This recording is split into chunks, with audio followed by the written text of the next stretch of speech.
शिरपूर यात्रेमधला भयानक स्टंट म्हणजे मौत का कुआ. आता या गाड्या कशा फिरतात नेमक्या ते सुद्धा मी तुम्हाला शेवटी समजून सांगणार आहे. लक्षपूर्वक आहे का. मौत का कुआमधील कार आणि बाईक एकाच वेळी काहीच त्यांच्यामध्ये टक्कर वगैरे न होता पक्का व्यवस्थित चाललेल्या आहेत. याच्यावरनं त्या कलाकारांनी किती श्रम घेतले असेल, किती प्रॅक्टिस केली असेल त्यांनी, ते आपल्याला समजतं. जर तुम्ही व्यवस्थित पाहिलं तर स्पीड खूप जास्त आहे.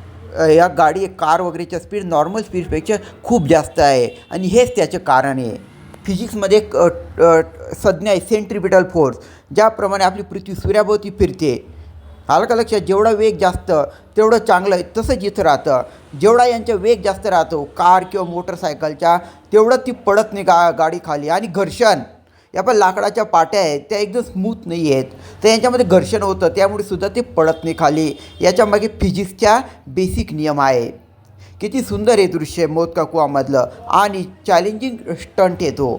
तर पूर्ण हे अवश्य पहा, जास्तीत जास्त शेअर करा म्हणजे लोक पाहू शकतील. जर तुम्ही प्रत्यक्ष यात्रेत जाणार असाल तर व्यवस्थित तो स्टंट पहा.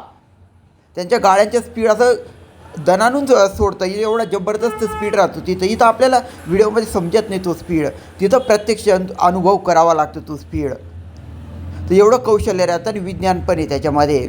तर जास्तीत जास्त ही चांगली माहिती शेअर करा. लोकांनासुद्धा उत्सुकता असेल, या गाड्या खाली कशा पडत नाहीत, याच्या मागे आहे फिजिक्स. तर या शिरपूर मेलामध्ये हा डेंजरस टर्न आणि पुष्कळ चांगले पाडणे किंवा झुले आहेत. सर्वांचा आनंद घ्या. जे तुम्हाला शक्य नसेल तर मी या चॅनलवर सर्व झुले चांगल आणि पाडणे स्टंट सर्व टाकलेले व्हिडिओ ते पहा तुम्ही. तो सुद्धा तुम्ही आनंद घेऊ शकतात. त्या कलाकारांची दाद द्यायला हवी, त्यांचे कौतुक करायला हवं. काही नाही, फक्त 50 रुपये तिकीट आहे. करा शेअर जास्तीत जास्त. हा चांगला व्हिडिओ जास्त लोकांपर्यंत तुम्हाला आवडला सबस्क्राईब करा शेअर.